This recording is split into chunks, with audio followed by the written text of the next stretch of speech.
Magandang umaga po sa inyo, sa atin pong mga taga-subaybay at kasama po natin ngayon sa pag-aaral, pagbubulay-bulay ng salita ng ating Panginoong Diyos.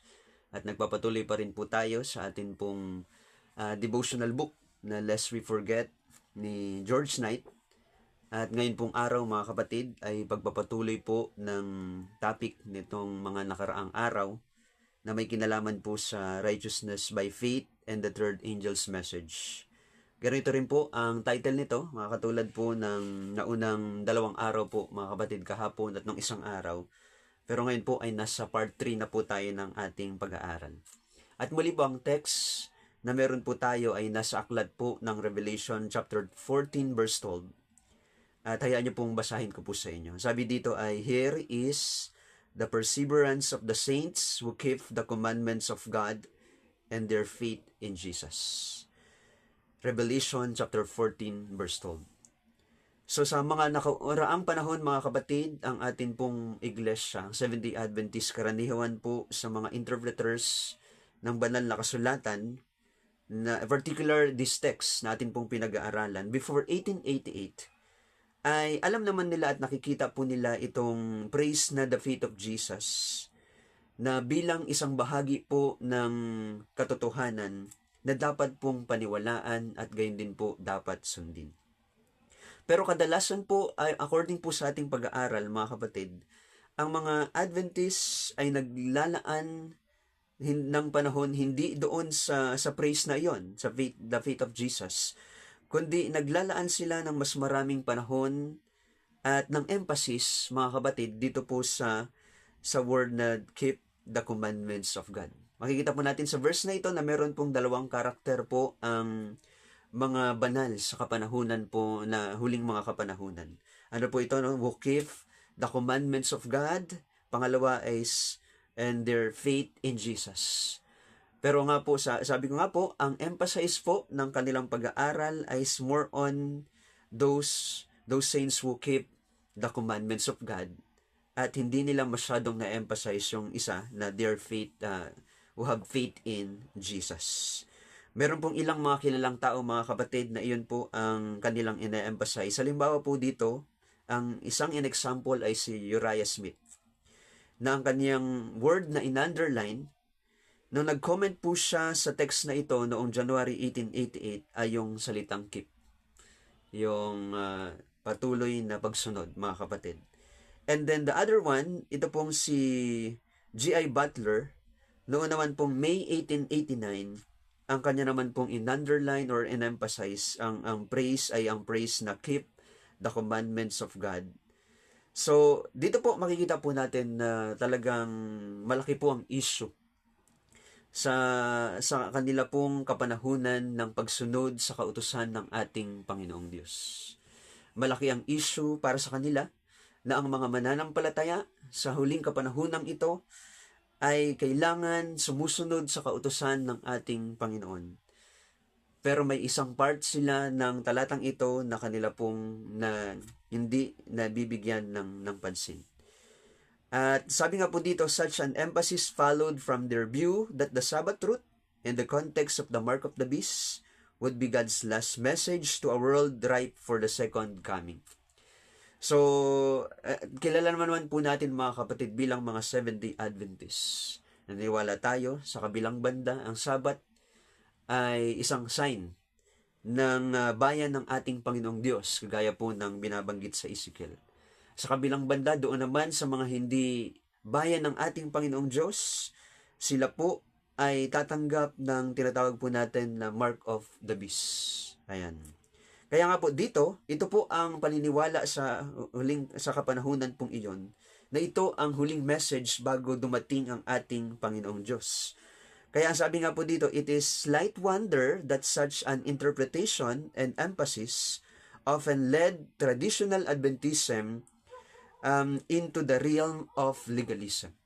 So because of that belief, mga kapatid, ano yung resulta? Yung word na sinasabi po ditong legalism.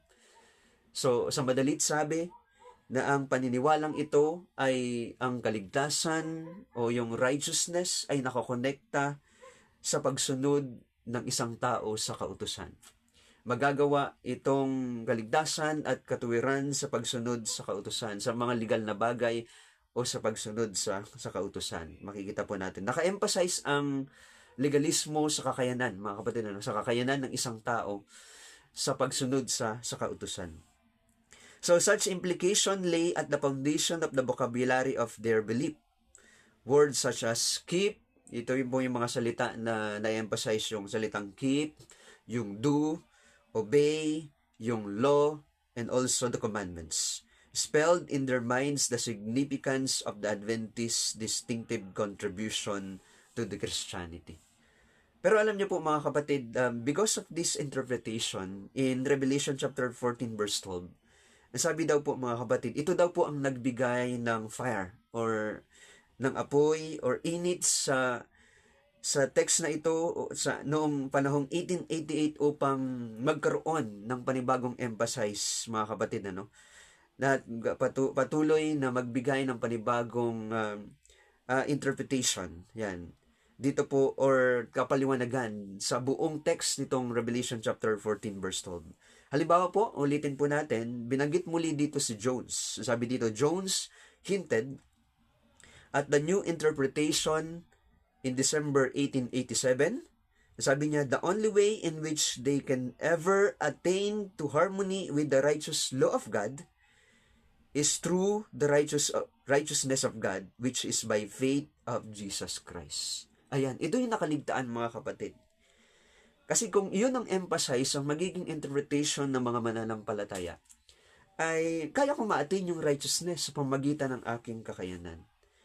Pero ito po ang sinasabi ni Jones mga kapatid, which is, sabi nga po sa mga nakaraang pag-aaral natin, na ito'y silang ayunan ni Ellen White, mga kapatid, na ang righteousness na sabi dito ay makakamit lamang mga kapatid.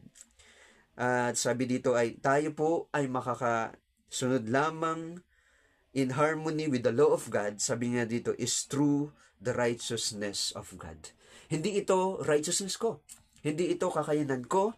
Ito'y kakayanan na meron ng aking Panginoong Diyos para ako ay makasunod sa kautusang ito. Hindi yung aking lakas ang siyang ma-emphasize, ang siyang maitataas, kundi ang lakas ng Diyos, ang righteousness ng Panginoon, ang siyang bumabalot sa akin o napapasa akin, ang siyang nagiging dahilan kung bakit ako po ay naging kakarapat dapat sa Kanya. So, sabi dito mga kapatid, ay in the third angel's message is embodied the supreme truth and the supreme righteousness. Ayan. So, may dalawa pong binabanggit dito mga kapatid doon, yung tinatawag na supreme truth, at gayon din po yung supreme righteousness. Ito yung katotohanan, pero alalahanin natin na meron din katotohanan tungkol sa katuwiran. Walang iba kundi ang katuwiran ng ating Panginoong Jesucristo. Ano pa, sabi dito, note what Jones had done. He had equated the supreme truth with the commandments of God and the supreme righteousness with the faith of Jesus, which he implied was faith in Jesus. Yan. Dalawa po mga kapatid, ang supreme truth daw po mga kapatid na ang salitang kautusan ng ating Panginoong Diyos ay merong connection dito po sa tinatawag naman na supreme righteousness, which is the faith of Jesus, which he implied was the faith in Jesus. The faith of Jesus, which he implied was the faith in Jesus. So at this point, we should merely note that the Greek phrase at the end of Revelation chapter 14 verse 12 can be translated as either faith of Jesus or faith in Jesus. Yan. As represented in the translation of today's text from the New American Standard Bible and many other version.